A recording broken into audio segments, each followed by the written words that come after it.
Hello. Welcome to this presentation. My name is Christian Bloch, and I hope you liked what you just saw. As a matter of fact, I hope you saw the movie Trollbridge. I'm the visual effects supervisor and co-producer, coincidentally, of this little film. And yeah, today I'm going to talk about, give you a little bit of a look behind the scenes. Let me just dive right in. If you don't know about Terry Pratchett, this is the author of this story. And he is a man who captured my imagination at a young age. Oops, my chair's in the way. So, I've been a lifetime fan of his work. He is a British fantasy author, a humorist, a philosopher, even though he would never admit it. He's often compared to Douglas Adams. Here in the US, he's most known for his cooperation with Neil Gaiman. Good Omens is a show that just came out on Netflix. Really amazing show, highly recommend. It's about the apocalypse.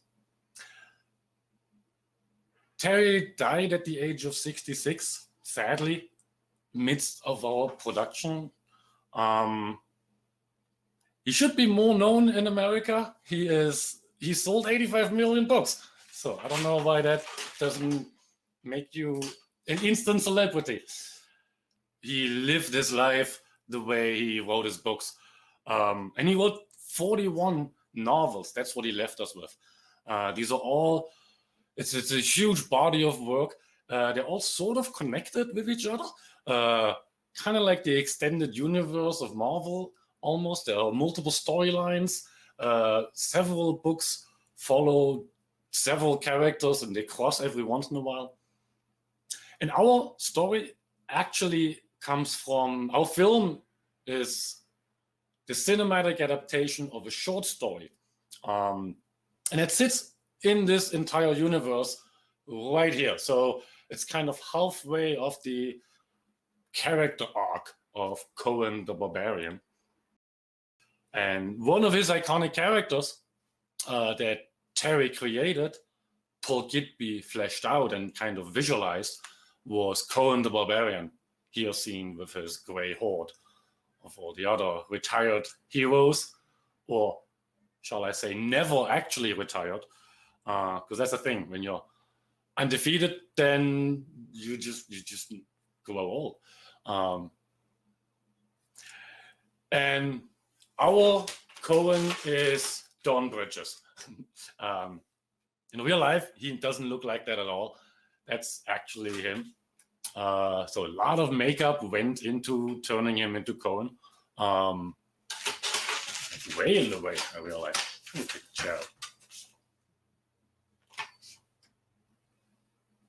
And yeah, it turns out he is exactly the Cohen that you'd know from the books. So bang on. Yeah, another Terry Pratchett quote. We just had no idea how hard it would be to get that thing on screen. The clip you just saw, that was my director, Daniel Knight, in 2011, when we did the Kickstarter pitch. And that actually was one of the most successful Kickstarter pitches at that time. In fact, the most successful, the biggest movie funding that ever happened then. And we raised about $80,000. Outside of Kickstarter, we raised a little bit extra. So I think in total we had $145,000, which sounds like a lot of money for a normal person, but any filmmaker will laugh at you and say, what, you want to make one shot in Game of Thrones? Because that's about the budgetary situation we are talking about. Grand CG. But the thing is, we still want to do it, so had to use the money wisely. They ended up spending a lot of it actually on New Zealand. The thing is, everybody was still a volunteer. The only way how we could get the whole thing done was by everybody volunteering, the DP volunteering, all the pretty much everybody across the board. And they ended up shooting a lot of phenomenal footage. This one I don't need to play. You can find all these trailers online as well on our website. The one problem was that you cannot actually get a horse into a helicopter. So a lot of these scenes in New Zealand are as epic as they are, they just have no horse in them. So it ended up needing a CG horse for a whole lot of it. Yeah, that's the New Zealand footage. The other problem was that originally we got involved with that movie in 2005. So the Micah tour that you saw there, that was kind of like the first iteration, which is pretty much just as bad as even the footage. So by that time, we realized that we have to reshoot everything. Originally, the movie was supposed to be a lot smaller. So that was one of the earliest, that was 2005, Micah. But reshooting everything meant this time it needs to be epic. So the bridge was no longer just a tiny little crossing, river crossing. It had to be an epic valley bridge that spans huge. There was a studio shoot, and from that studio shoot, that is also what you saw, the Whirling Discworld, the documentary up front from. And quick snippet from that. That's what they thought in April 2012. How long has it been to get to this point now?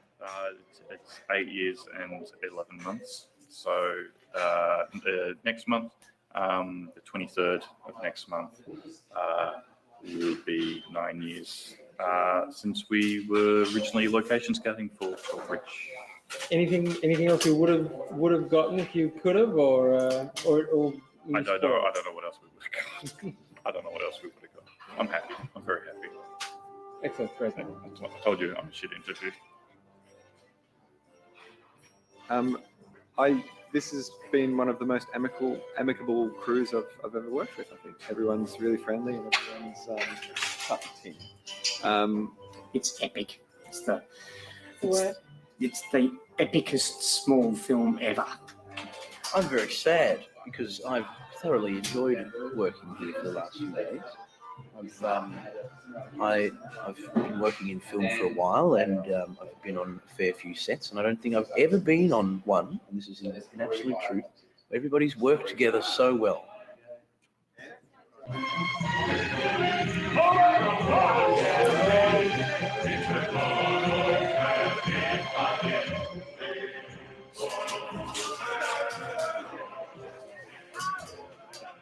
So yeah, that's when real production people have all the fun. I was going to say, give another 2 years. Don't say that. You've got to make that'll give it a 10-year. Don't say that. Don't. The Are you 10-year recording? Don't Not don't 10 say years. 10 years to Dan. Edit it in 3 months. 10 years is about, that is pretty much exactly today. So this was 10 years ago. We did finish it 8 years later. And part of the reason is because we had a huge to-do list. There were 142 shots with Micah, and he's the main actor. He is going through the exposition, the funny bits, the comedy, the slapstick, but also enormously elaborate and emotional dialogue. And then having his wife and son on screen for only 25 shots still means you gotta build and rig and animate and do all that. So even minor effects like the matte paintings that have to go throughout the whole film don't even fit on the screen anymore. So let me just start off going through a whole bunch of those. The bridge is one of the main characters in the scene, clearly, because the environment sets the mood and all that. This one started out as a concept painting by Svetoslav Petrov, and really phenomenal concepts. And a lot of the times it's been these concepts that we use to draw people into the project, to inspire them. At some point we thought we would add ice giants, and because there's a bit of a mentioning in some other books that ice giants previously roamed the Hub Mountains. Decided against it eventually. Here was the ultimate, the final design we ended on, and a lot of inspiration was coming from real world locations. Like here is I think it's in the Tuscany area. Some of these types of bridges, and for the type of masonry, the stonework, we picked something that has like history and feels like it. And then Brian Baxter was actually the main artist building out that bridge to the point where he sketched it out, added all those details that or like indicators of what could be history, sculpted the whole thing out in ZBrush, and it was ultimately said that it would have 5 towers. The first tower would be the gate tower where we come in. Then our chairs. Then we get the guard tower, which would be coming right after, and then a central tower, which would be the largest. And each of those needed sort of a different style, different types of breakup, just to have a little bit of variation. The main one, the front one, is actually the one that needs to connect to the real set. And the actual test was this picture where you'd have the actual practical on stage built right here, and everything outside would be the CG extension. So this was the first picture where we're like, okay, this is gonna work. We can run with this. It's not quite as detailed yet. You see neonos, there's some icicles here that are not here yet, so but it's definitely on the way. More concerning was that the bridge looked empty. If you have a bridge that spans half a kilometer, you need to put stuff on it. So a whole bunch of people jumped in and helped, building carts and then wrecking them right away, just to give it the whole backstory. building material. It has been repaired a million times over from stuff you find as a bridge troll, found materials. Eventually, we needed even more resolution. That was right around the time when Megascans came out, and the first experiments with applying Megascan texture displacement, or the Megascan textures as displacement to simple geometry, yielded pretty good results, and that was a good path forward to up-resing the bridge to the micro level, really. That was ultimately done then in Substance. And now the icicles are coming, and then all the shading. There was also one shading pass done in Mari. So first textures were originally collected in Mari and then painted over once more. At that point, I think Richard Holzhausen was one of the main designers that took it forward on this. We needed chains. We figured it looked kind of unstructured here. Couldn't really tell that these towers are individual towers. So we added way more detail with chains. Even brought in structural engineering, who explained to us that as it's not a suspension bridge, it technically doesn't need chains, but a lot of other bridges have them too. But they would be used to kind of pull instead of push somehow. So he recommended having counterweights. And so we built all these mechanisms actually out just so we could wreck them and then play with different impromptu reparations on that whole thing. So yeah, that's kind of how the bridge eventually came together. Ultimately, the only place that we actually really needed was the first segment between the entrance tower and the first guard tower. Because they never actually go further. That's the only place where the action is taking place. And so that section got an extra detail built out for the whole path where Micah comes up and where his actual motion would happen. Let me just pop through them a little quicker now. Here's that bridge extension, how it comes together in the opening in the first shot. Sorry for my bad grain right there. So that was the Nuke composite on this, and clearly a lot of it needs to be hidden, obviously, always. And here's the extra high-res area where we planned out where Micah can climb up that pillar, come out of his little hiding place. And so we figured this would be a trodden path, but a vertical trodden path. And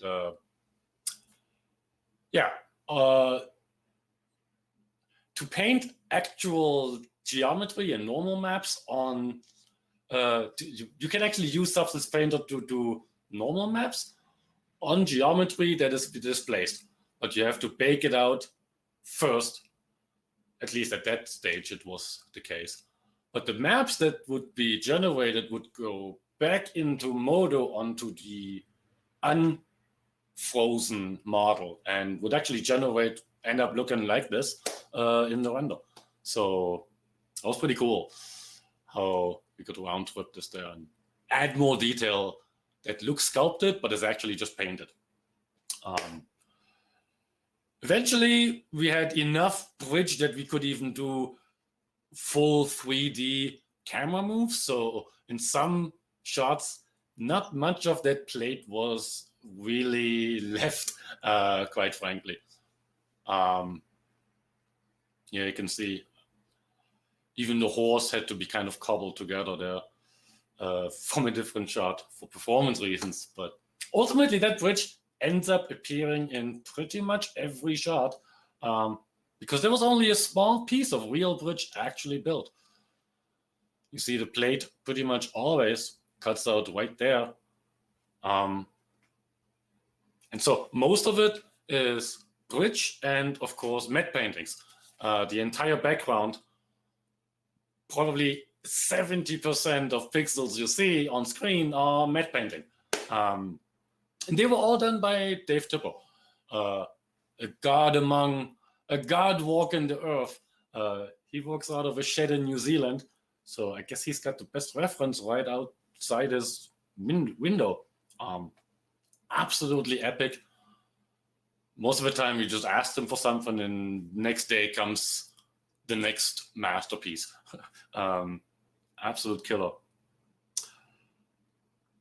He also ended up creating a lot of it, like these clouds, for example. The nice thing was that he was already working in Nuke, and so he wasn't delivering his matte paintings just as an image, but as Nuke composite. So you would actually have the full 3D individual layers, and this was reprojected onto geometry. And so, and even the clouds were their own little system in the 2.5D Nuke space, which meant everything was actually handling, we were actually just shoving very small files around each other, fairly small Nuke comps to make adjustments. Originally, we had thought we'd needed a full 3D mountain around, but it turns out it wasn't actually even necessary. So the 2D approach meant we had a lot more detail, or 2.5D. And it also merged itself better in with extra footage for the foreground clouds and better layering this way. Here's another very sweet, the long shot. This was, yeah, probably one of my favorites. And this is all CG bridge in this case, straight off Modo. Pretty cool, huh? I'm gonna keep talking quickly because I still got Micah. I haven't even talked about the main character yet. This was actually a bit of a Modo experiment. Micah originally, he was the first test animation. The idea was to sort of roto animate. Mika's the name. You don't know what another this is. And basically set keyframes right over Mika's the the name. You don't know what another this is. This was the first time, this was the first test where we're like, okay, this might actually work without mocap. Except it's still a lot of work. was always thinking about his huge bloody wooden bridge. That's all my wife ever talks about. So it was straight off Daniel's performances. 2005, once again, it's extremely clear that this would not hold up today, or even probably in 2005, to be honest. So after the reboot of the project and after the 2013, that's when post was really starting anew. So Micah got a complete facelift in Modo this time. Originally he was started in Lightwave, now migrated to Modo, back to the drawing board, getting new reference in, making sure he's no longer naked, for example. That had bothered me the whole time. And also giving those, at that time, the sculpting tools were fairly new in Modo. And so really gave him a new detail brush over. Really in the way here. So before the old and the new, and really getting all the craggly cracks. And this is all sculpted with the multi-res sculpt straight in Modo. Pretty convenient actually how it has these ZBrush-like shaders, which you wouldn't be able to tell that it's not ZBrush. It feels like ZBrush, quacks like ZBrush. Maybe not quite as fast and whatnot, but you get the time back because you never have to export. You can just hop into sculpting, hop into texturing. Actually, he was also texture painted right in Modo.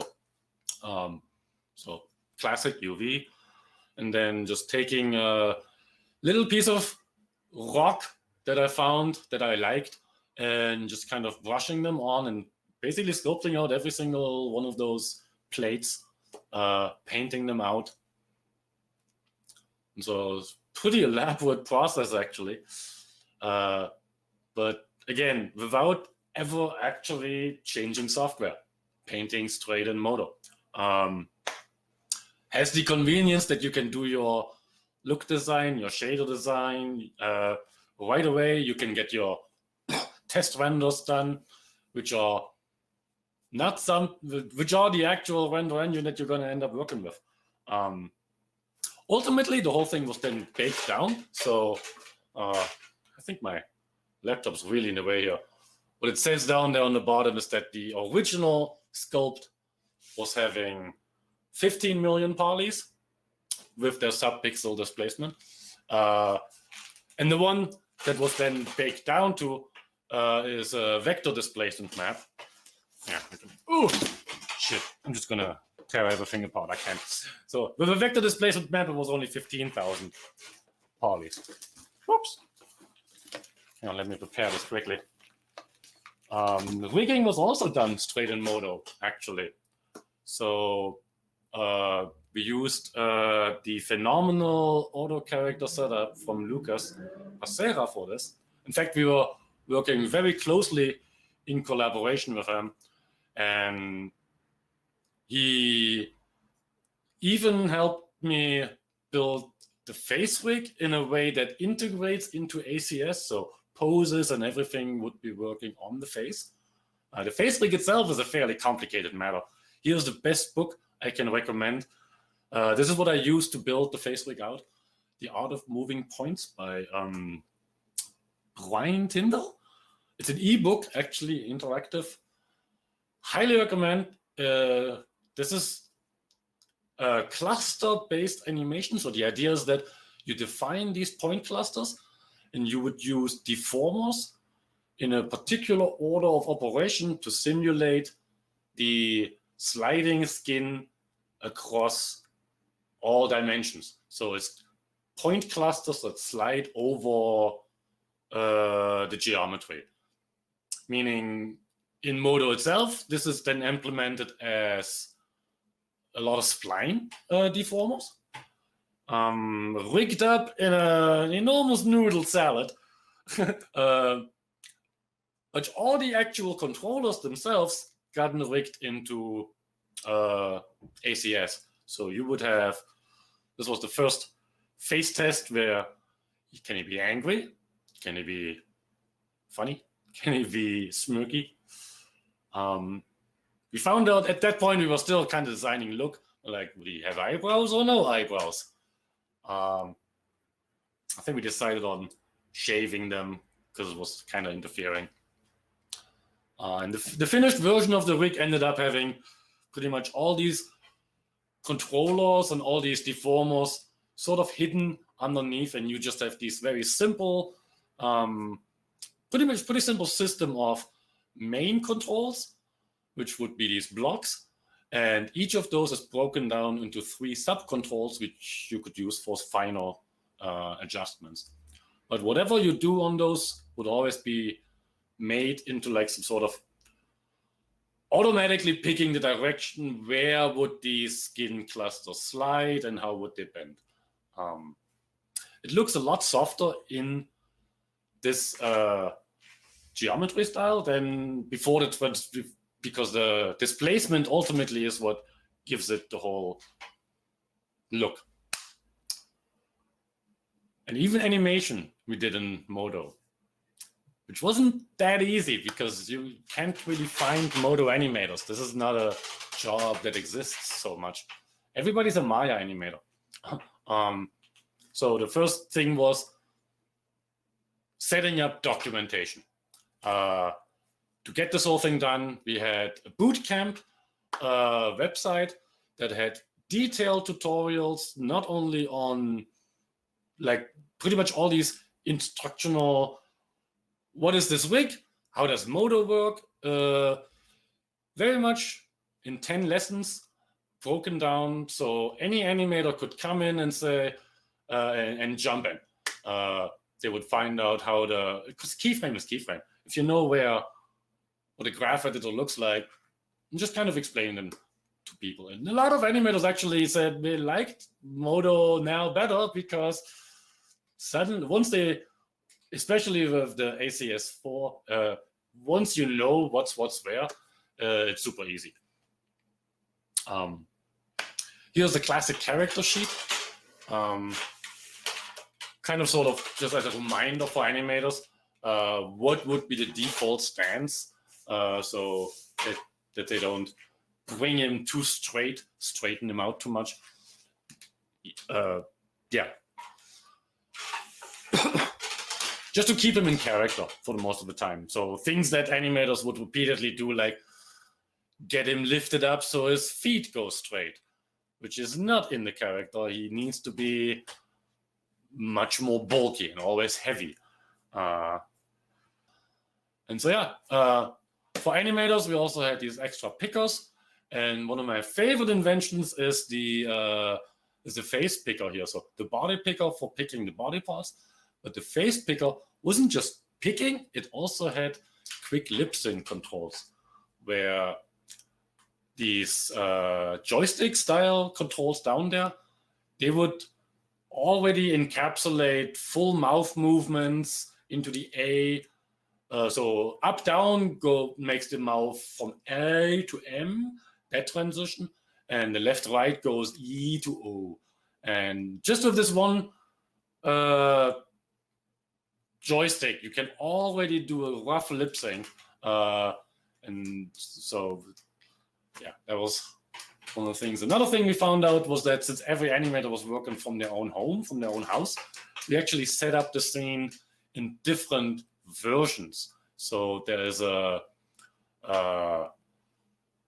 light version that people can run on a laptop that still gives you decent frame rate. Just a lot of the stuff is turned off, the textures aren't even loaded. Then there's the regular version for people with a desktop. And if anybody has a gaming machine, they can feel free to take the full version. We ended up animating on this for so long that normally you would freeze the software version, but for us that was not even an option because the Modo team was really helpful in using Mica as a benchmark tool, and the overly complicated rig is like a worst case scenario. And a lot of the features you might have noticed, things like animation caching, they really help a lot with animation. I think we started in Modo 5, I would say.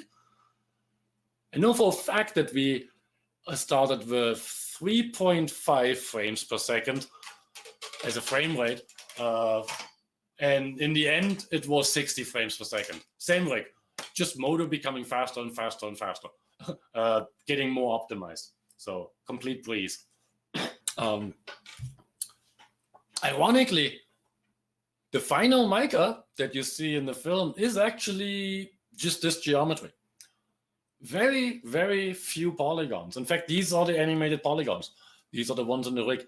All the rest of the detail comes from the vector displacement map, which is a little better than displacement maps because vector displacement can really move points sideways.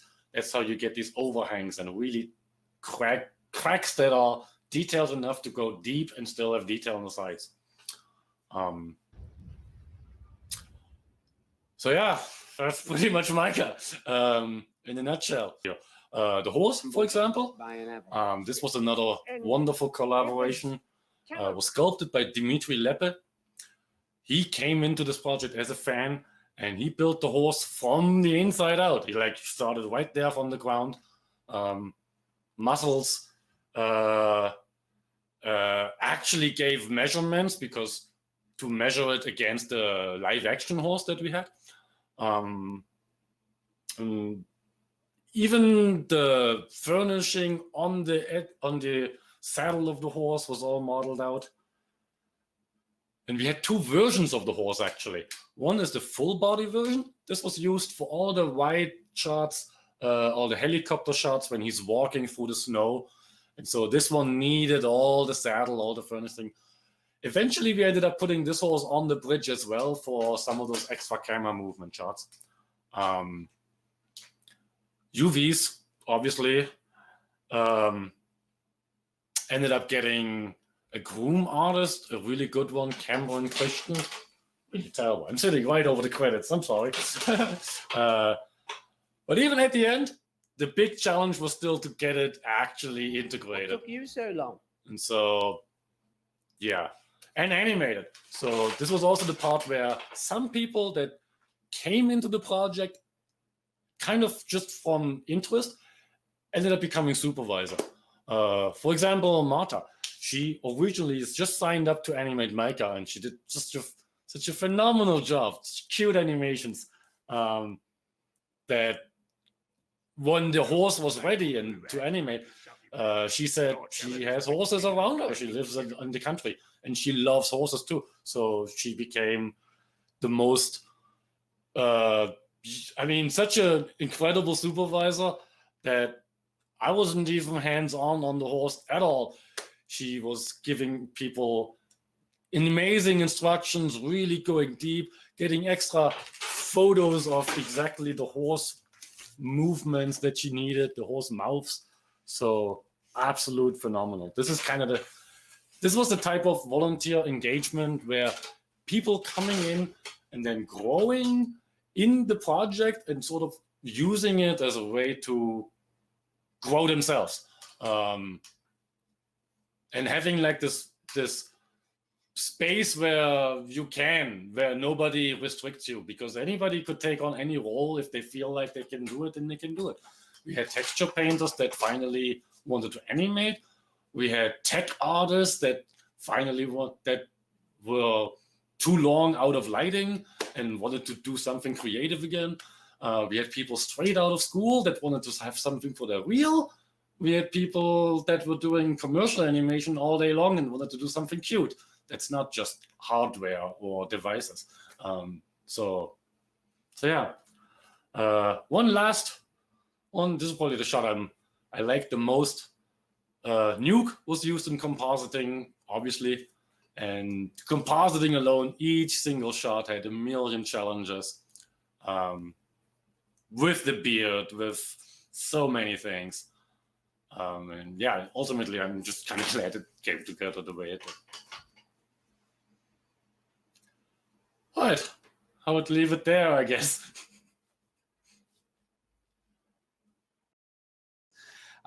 So what role did Foundry play in this production?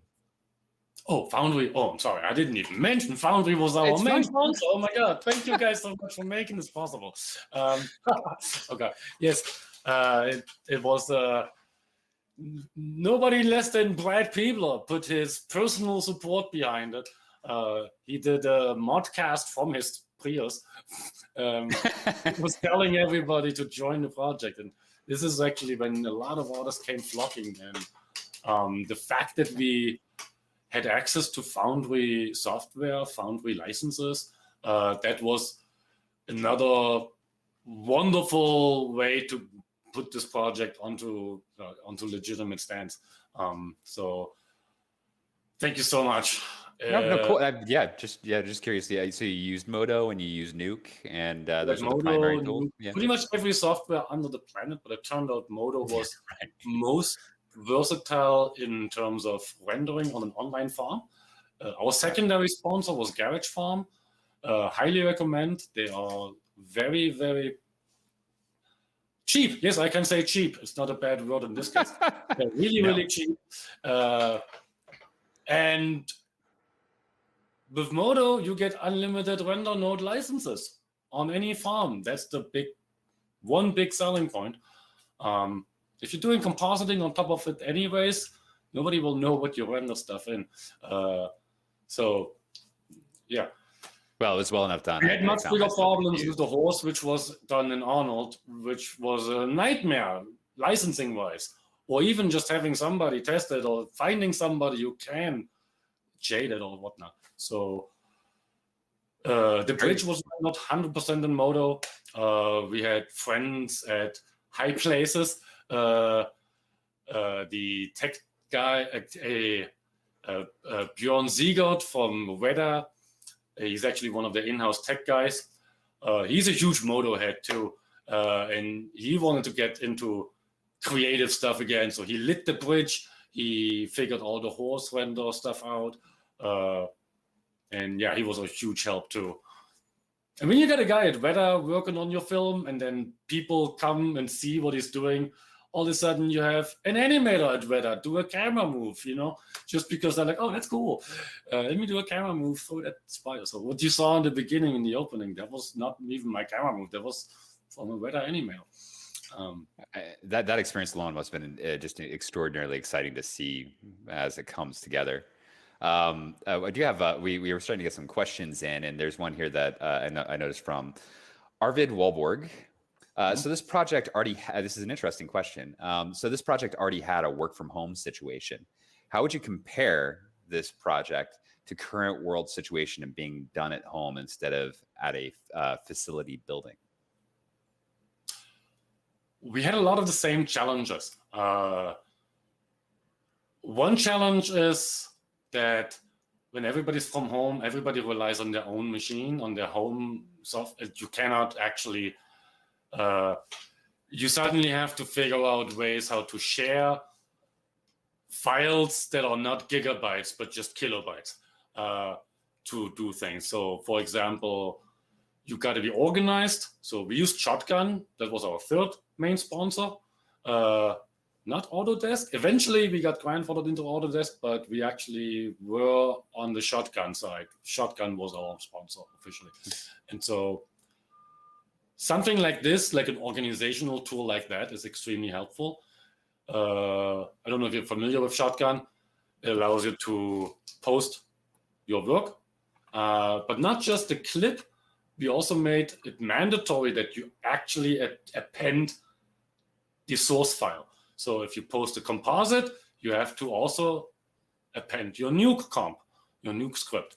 If you make an animation, you also have to attach the animation file. And so the good thing is that Nuke scripts are tiny. With Mica, with the ACS4, all the animations aren't even full Modo scenes. They are literally just tiny animation snippets that you drag in.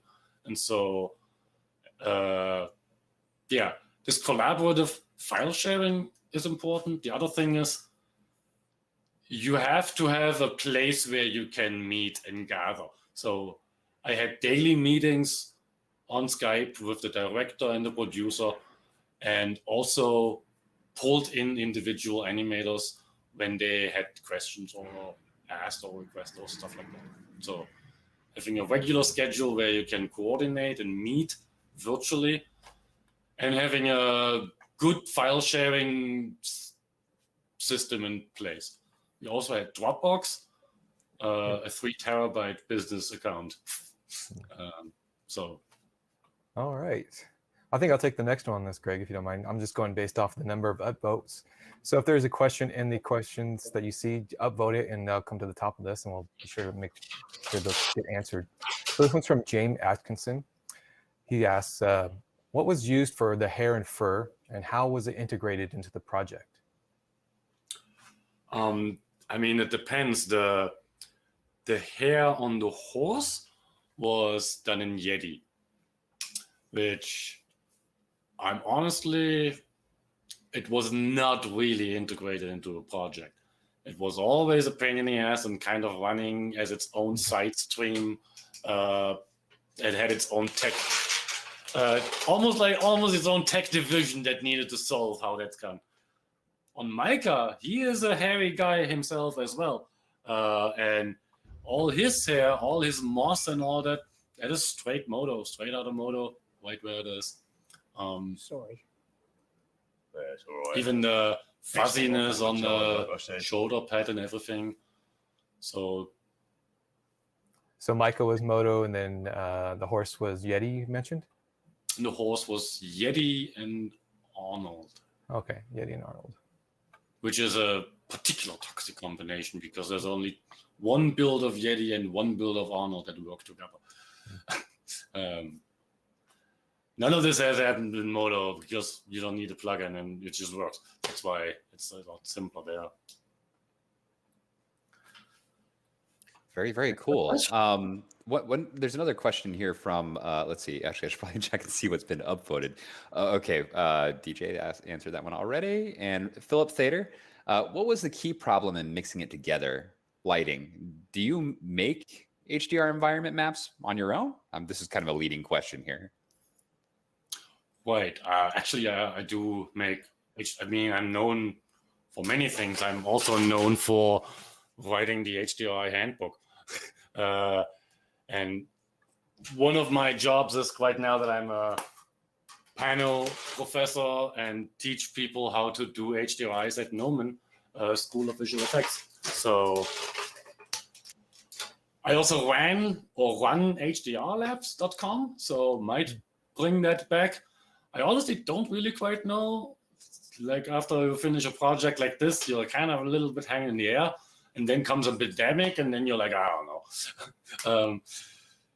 You know how those go.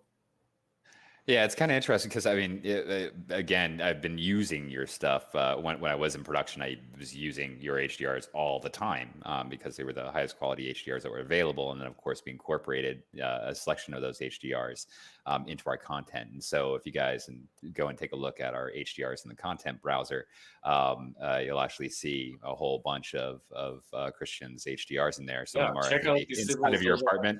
Prepared specifically to give a little bit of, you know what? Now we're talking about, I'm probably gonna have to update this for our next Modo version. We would, yes, we will. That sounds absolutely fantastic. My favorite, I think, like I told you last time, is the helipad golden hour. Anytime I need to just show an image of anything really quickly and easily and have decent lighting on it, that's my go-to. That's my favorite. Yeah, the colors are great. Yeah, the saturation is just perfect. And so, yeah, and if you, by the way, anybody who goes and looks at the helipad ones, if you swing the HDR around, you will see Christian in one of those HDRs, I believe. It's kind of a little. I also have a new process actually for 32K HDRs. So at that point, you can actually like set your camera to 100mm and just film. Wow. Yeah, and actually, if you take a look at those HDR environments too, you'll see one of the more efficient ways of setting up an environment properly because it's split apart into multiple different images. You know, there's a spherical backdrop one that's just a JPEG, and then there's one that's for reflections, that's low resolution, and then or high resolution. Then there's a low resolution one just for the diffuse lighting. And so it's definitely a smarter way of setting up an environment, and you can kind of just learn something just by opening up those presets that are in the content browser. And DJ, do you have any other questions? We'll ask one by Luis Godinez. So how was the rendering experience inside of Modo? How was the rendering experience? Yeah. Like how'd that go in any shoot? I mean, with renders. What experience do you have? I normally don't watch renders. Did the preview renderer, for instance, did that help you out at all with rendering in Modo? It does, I guess. I mean, it works. It's I don't even know what's your experience opening a door. It just doesn't. I don't know. So you could say it has a lot of troubles of like, incompatibilities and this and that, or I cannot render this particular type of geometry because it comes from this or that. You don't have these problems in Modo because it's built in. It's right there. Everything works with that render engine. If you want to bake something, it bakes exactly the same way because it shoots the same rays that it would normally use to render, and so. I find it bizarre that other software does not have a built-in render engine, and this entire third-party market has even had to be developed. Like there wouldn't be render engines if Maya could render. Yeah, that is a good point. I mean, well, I mean, it's always the big question of like, that's the whole core purpose of the software. What I do find interesting is that Modo is so easily accepted in online render farms, and for some reason it renders faster on the farm even than expected. So honestly, these bridge shots that you saw, on average, one shot of the bridge itself came about $5 in render cost. It's nothing. That's wow. Like wow. It's ridiculous cheap. And we have a new render that was the default legacy render, which is still in Modo. The shaders have gone through a lot of updates over the past couple of years because we have multiple different shading models that are supported in the default render.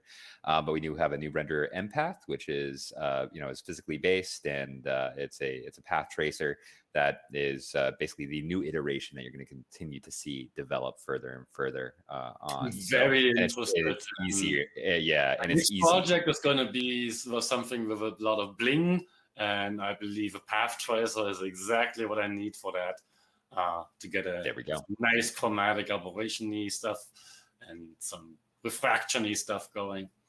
Let's go with one last question here from James Atkinson again. Besides ACS, which you used for rigging, were there any other key add-ons or kits that you used with Modo to help your workflow? ACS is the key. That was the key to unlock the possibility to do it at all. So ACS is necessary for writing out actions, having animations set with and everything, having a character rig that is usable, that you can easy control and flip in and out of different. So it's because it's not just a rigging system, it's an animation system as well. And part of it was because we worked with Lucas. He always asked, what are your problems? What can you not do? And then he just did it. So there was, what other add-ons did we have on Modo? None, actually, really none. ACS was the one add-on we needed. The second add-on I have is the Garage Farm uploader, where you say render and it uploads your scene assets. And it's smart enough to not upload anything that has already previously uploaded. So super cool. Awesome. All right, very cool. And I guess I lied. That is the last question. Nuke add-ons. Okay. You would definitely need a lot of the compositing tricks here were necessary to have world map extraction. So I don't know what it was called. RGBZ world map world coordinate extractor or something. So that was pretty critical. We also had Houdini in use heavily for the sword effect. There was like its own problematic thing where it's a multi-layered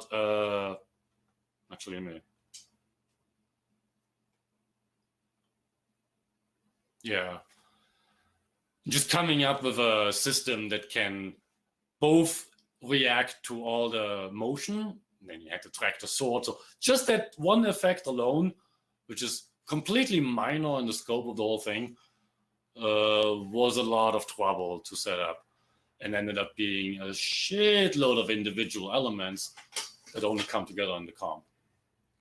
So you have a sparkly component, a smoky component. Yeah, very cool. So magic isn't done so easy. Yeah, that's why you need Nuke right there. Got to put all that stuff together and make it pretty. Really, that was the big problem. Sure, absolutely. Thank you so much for putting this together. I know this was not a small challenge to present all this because, guys, there's a lot of extra information that we couldn't cram inside this time. Check out his website. There's all his website, but also Snowgun Films, I believe, right? Is that correct? Trollbridge.film. Mm-hmm. That URL there.